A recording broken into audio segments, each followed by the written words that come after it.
Well, here we are in Esther chapter 3, continuing on the story of Esther and the Queen of Persia, is what she is now, basically, as of last chapter. So now in this chapter, we're going to add another factor into this. This is coming about 3 years or so after she was made queen. So she's been in for at least a couple of years as queen. So verse 1, after these things did King Ahasuerus promote Haman the son of Hammedatha the Agagite, and advanced him, and set his seat above all the princes that were with him. So Ahasuerus, or Xerxes, the Xerxes is the Greek name. Ahasuerus is more of the Hebrew name of the king of Persia.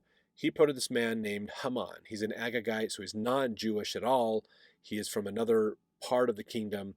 He ends up promoting Haman to be above the princes. So he's kind of below the king, but above the princes of the different provinces. So he's got more of he's not a local leader. He kind of has more of a federal or over the whole kingdom rule opportunity here.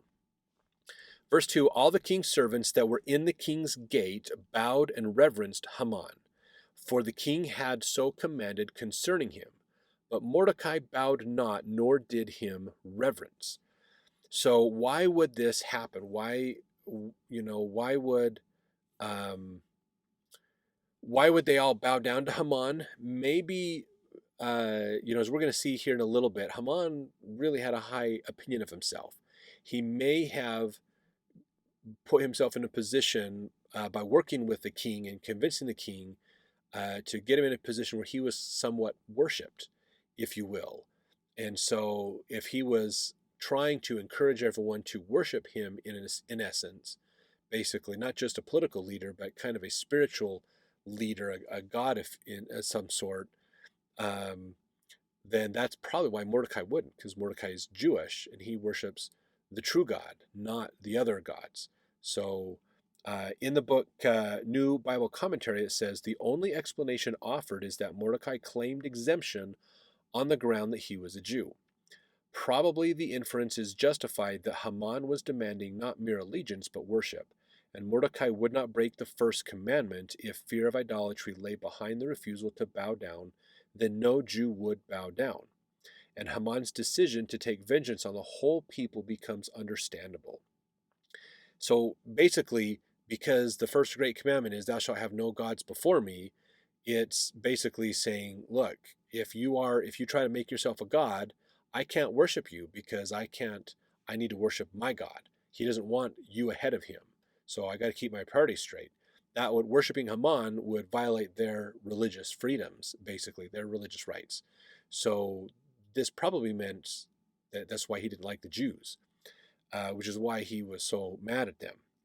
Similar acts of revenge involving wholesale slaughter are recorded by Herodotus. In Esther, however, anti-Semitism proper makes its appearance with Haman's express intention of wiping out the Jewish race. It might well seem incredible that one man's injured pride should lead to such an irrational conclusion if it were not that history has produced an equally irrational attack on the Jews in the 20th century. So this does happen, unfortunately, and it's a sad situation that occurs. So let's get in and finish understanding this story between Mordecai and Haman. Verse 3, then the king's servants which were in the king's gate said unto Mordecai, why transgressest thou the king's commandment?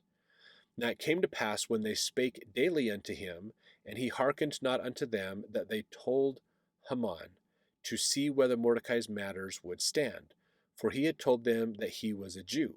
So that was his thing. Everybody's like, why aren't you bowing down to Haman? And he's like, I'm a Jew. That would violate my religious freedom to worship Haman. So I don't worship him because that would violate my rule, the commandments I have with my God. So verse 5, when Haman saw that Mordecai bowed not, nor did him reverence, then was Haman full of wrath. So do you think this guy's a little bit of a full of himself? Yeah, this is pretty crazy. How much Haman believed in his own self. He drank his own Kool-Aid, a lot it looks like. Verse 6, and he thought scorn to lay hands on Mordecai alone, for they had showed him the people of Mordecai.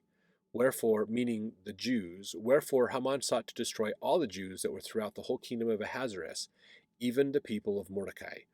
So they're like, well, you can't take him because it's the whole nation of the Jews, basically. So he's deciding, let's just get rid of all of them.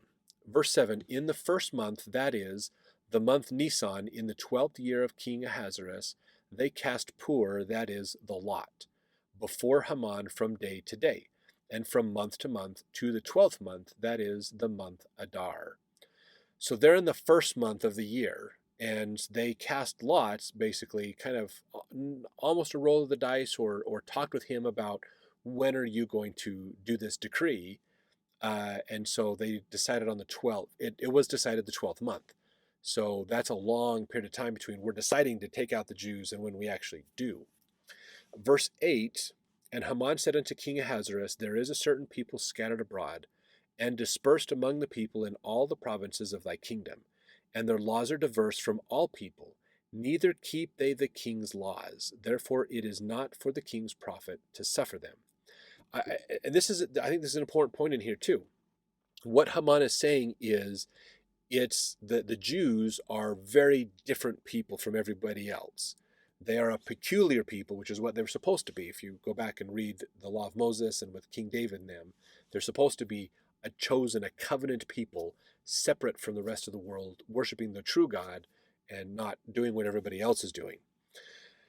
But he says here basically, their laws make them basically violate your laws as the king. So they can't be true people in your kingdom because they violate your laws. In order to keep their laws, they violate your laws. And so they're not profitable. They're not good people to have in your kingdom. We need to get rid of them all. So that's this justification, is they don't follow you. Basically, they're not loyal to you. They have their own rules and laws and their own God, and they're loyal to their God, but not to you. This is honestly not that different from, if you think about it, from the arguments that were made against the Japanese Americans during the Second World War, saying they were worried. One of the arguments that came up, not saying this was the justification, but an argument that came up against the Japanese Americans, which there was already a lot of anti-Asian or anti-Japanese American sentiment in America anyways at the time. The excuse was, because the emperor of Japan is not just the political leader of Japan, but the spiritual leader of their religion, the Shinto religion. I believe that's what it was called.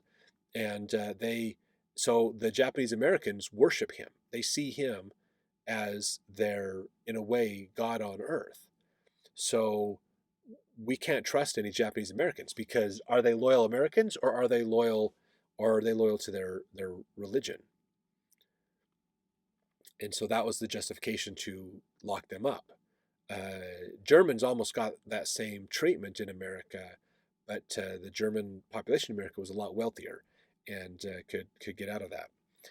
But this is not uncommon for what the situation is here, basically, that's going on. So verse 9, if it please the king, let it be written that they may be destroyed, and I will pay 10,000 talents of silver to the hands of those that have the charge of the business, to bring it into the king's treasuries. And the king took his ring from his hand and gave it unto Haman, the son of Hammedatha the Agagite, the Jews' enemy. And the king said unto Haman, the silver is given to thee, the people also, to do with them as it seemeth good to thee. So when he gives that ring, that the important realize is when you do those wax seals, it's the shows insignia of the king's ring. When he gives that ring to you to do something, he's giving you authority to do it, basically, because you can stamp the official decrees. So Haman has this opportunity now. He's got permission of the king to get rid of the Jews. Verse 12, then were the king's scribes called on the 13th day of the first month, and there was written according to all that Haman had commanded unto the king's lieutenants, and to the governors that were over every province, and to the rulers of every people of every province, according to the writing thereof, and to every people after their language, in the name of King Ahasuerus was it written, and sealed with the king's ring. So that gives that authority, basically. Verse 13, and the letters were sent by posts into all the king's provinces, to destroy, to kill, and to cause to perish all Jews, both young and old, little children and women, in one day, even upon the 13th day of the 12th month, which is the month Adar, and to take the spoil of them for a prey. The copy of the writing for commandment to be given in every province was published unto all people, that they should be ready against that day. The posts went out, being hastened by the king's commandment, and the decree was given in Shushan the palace. And the king and Haman sat down to drink, but the city Shushan was perplexed. So they're all going, what the heck is going on here? So here's the thing you got to think about, okay? This decree goes out saying in 12 months, on this day, it will be legal for anyone to kill a Jew, get rid of them, destroy them, and then basically take everything from them.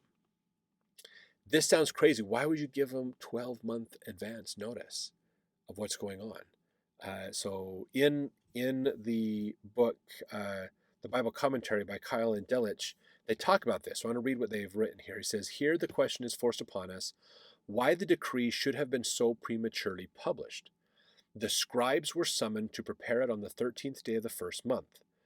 For this purpose, even though many copies had to be made in different languages, no very long time would be required in a well-appointed government office.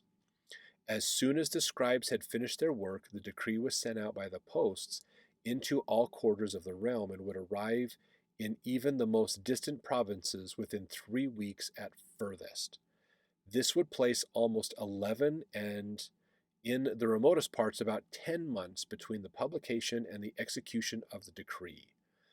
What then was the motive for such an interval? Certainly so long a time could not be required for preparing to carry it out, nor is this hinted at in the text, nor could it be intended that the Jews should suffer a long period of anxiety. On the contrary, the motive seems to have been to cause many Jews to leave their property and escape to other lands for the sake of preserving their lives. Thus, Haman would attain his object. He would be relieved of the presence of the Jews and be able to enrich himself by the appropriation of their possessions. So that's one possible scenario. He's basically giving the Jews an opportunity to flee. And when they leave, there's no more Jews in the kingdom. He doesn't have to worry about them, and all the stuff they left behind, he can collect. On the other hand, the providence of God overruling the event in the interest of the Jews is unmistakably evident both in Haman's haste to satisfy his desire for vengeance and in the falling of the lot upon so distant a day. So what they're saying here is, we don't think it's a coincidence that it was given such a long time, that God maybe had a hand in convincing them to pick such a later date for this.